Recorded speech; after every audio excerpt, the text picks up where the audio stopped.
Hey folks, you may have noticed it was hot across the valley this afternoon. The humidity is up as well, feeling more like July or August than the middle part of May. 95 still in McAllen and Edinburgh, 98 in Rio Grande City.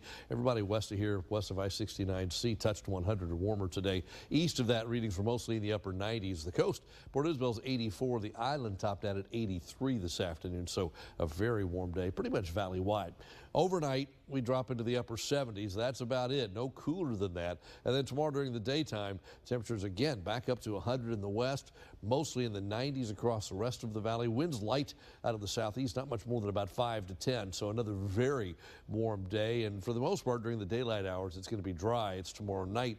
We think there's that chance for a shower or a thunderstorm. And once we open that door, it may stay open for a while. Normal high is 89. We're going 96 tomorrow, then 83, 84 for Friday and Saturday. A sign that something's going to change, and what's going to change is a front is going to stall, probably right on top of us. Look at the picture across South Texas today. Relatively quiet here. Some clouds coming across from Mexico, but that's about it. All the big rains in southeast Texas again, fortunately, well to the north of Houston. Now we got some stuff going through there, but boy, I tell you what, it has been a mess. The red area, tornado watch. You go to the northeast from there, and you've got some warnings embedded within that, but just messy in that part of the country. But back home tonight, it's just clouds that have built in. And if we watch Future Track, it says tonight stays quiet, just clouds, that's about it. And tomorrow, probably a mix of clouds and sun, maybe heavy on the cloud side of that again. But then tomorrow evening, things likely begin to change. By about 9 o'clock, we're seeing showers and thunderstorms coming in from the west.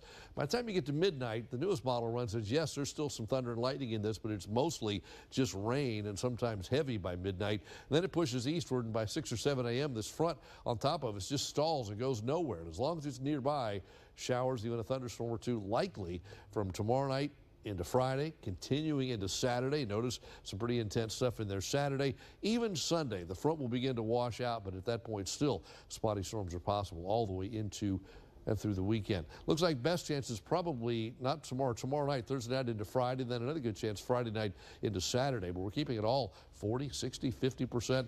This is a bigger percentage than we've seen in the last couple of weeks when everything has gone around us.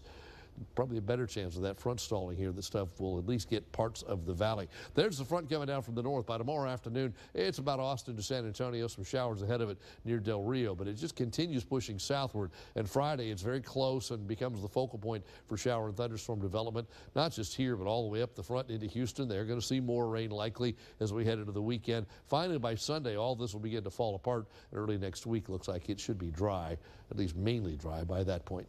In the Bay, winds out of the southeast, and then the east at 5 to 15, a moderate chop. UV index is extreme. A small craft advisory now in effect with a moderate risk of rip currents. The low tide just before midnight.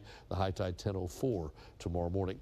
Your first 1-5 AccuWeather forecast for tonight then 77. Very warm, very humid. Tomorrow back to 96. Western part of the valley probably going above that. From McAllen on westward, probably 100 degrees or warmer. Here's a look then 96, 83, 84 with clouds, a stalled front, showers, a thunderstorm.